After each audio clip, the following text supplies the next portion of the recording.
It's time to taco about it.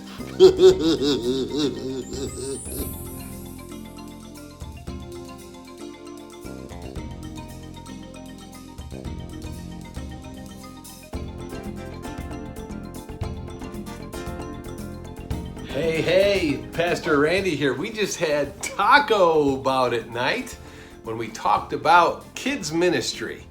And I want to just take a few moments to talk to you about some of the key things we talked about. We were able to go more in depth and discuss things together in the group with the group that was there, but I know some of you need to just catch up here. So here's a couple of things. I'm going to give you just some short little thoughts that we talked about, and hopefully we'll have time to discuss them more with you in the future.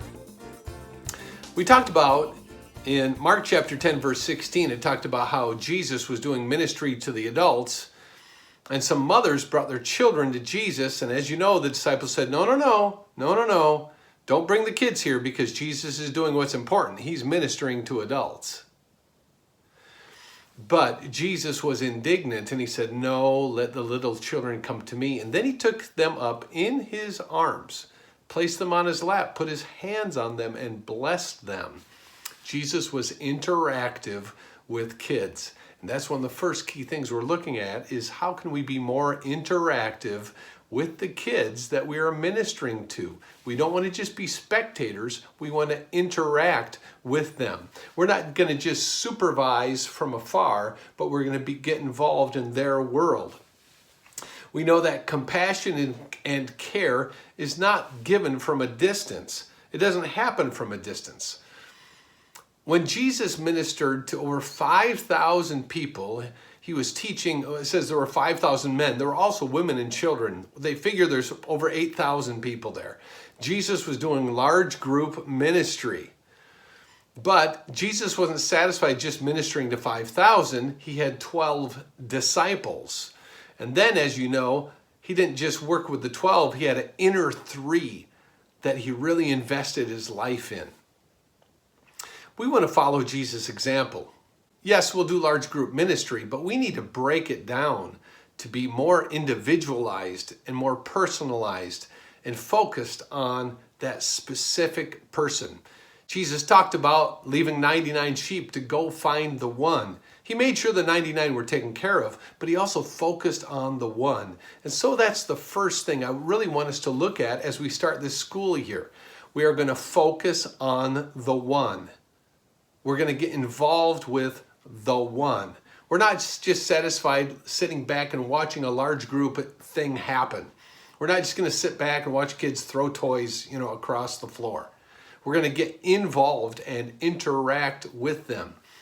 Fact is, when Jesus decided to feed the 5,000, Jesus didn't go out individually. He had his disciples, and he had the disciples go out and have the people sit down in groups of 50 or 100. And then he had the disciples go out and check on those groups. And he had those disciples go out and find out if there was any food that could be used. Jesus sat back and took care of the big picture, but the workers that were with him, they were involved specifically with the smaller groups.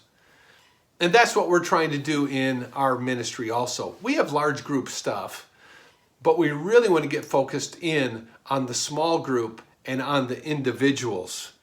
Jesus said in Matthew 28:19, go and make disciples. He didn't say go and teach students or go supervise, he said make disciples. And discipleship happens through relationship. It's training through relationship. That's what discipleship is. And that's why we aim at consistency in our kids' ministry also. We want to have a relationship with kids. We need to be ready when they walk through the door to interact with them. We need to be set up. And I always say a minimum of 15 minutes before the start time. We need to be set so when the first kid steps in the room, you're ready to focus on the one. And this focus is maintained until the last kid is gone from the group, when their parents have picked them up. We can't be taking time and be setting up everything while there's already kids that are there. We need to be focused on them. We know discipleship only happens through relationship. I can say all the right stuff, but without relationship, it's just hollow. We know that's true for parents. We know that's true for teachers. It's true for us in the church also. So let's focus on the one. Our job is not just to supervise kids and keep them from like getting injured. It's not our job to sit off to the side and watch them play. We aim to interact with kids at all age levels. We want to build relationship with them. It's not through supervising, but it's through engaging with them that relationship is built. So please, when you're in that space, don't take time to fellowship with the other adults.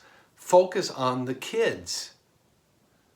Don't take time to just sit off on the side, and certainly don't get on your cell phone. No, we're focused on the kids. Ask them questions. Talk with them. Pull out objects that they're playing with and working with. Do a puzzle. Do some Legos. Get alongside of those kids. Okay? Look around the room like Jesus would and say, okay, there's 99 here, but there's one sheep that has wandered off. I need to go engage with that one. That's what relationship is all about. I think about it this way. Supervision is more an approach for childcare. Sit back, supervise them, make sure nobody gets injured.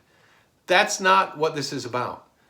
At times there may be free play on purpose because kids build relationship as they play.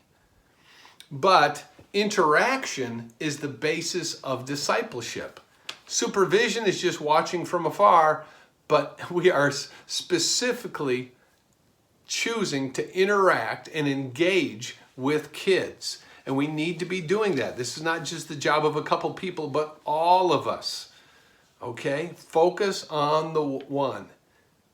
Decide, I am going to walk in here and interact with the kids that are in this zone. When I was a kid, I remember we'd say, we'd be outside playing and somebody would yell, "Dog pile!" Did you ever do that? And everybody just jumps on top of a kid.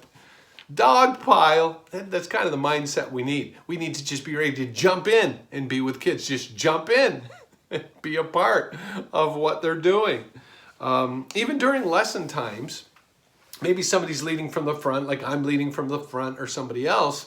Workers and leaders need to be ready to jump in and help kids. So I don't have to stop from the platform, or whoever's teaching the lesson doesn't have to stop to handle an issue or a problem.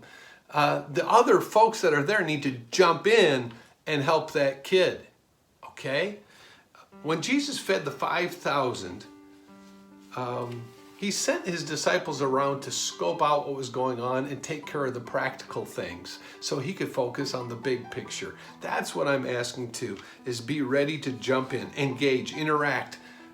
Don't supervise from a chair. Get up and go and interact with those kids.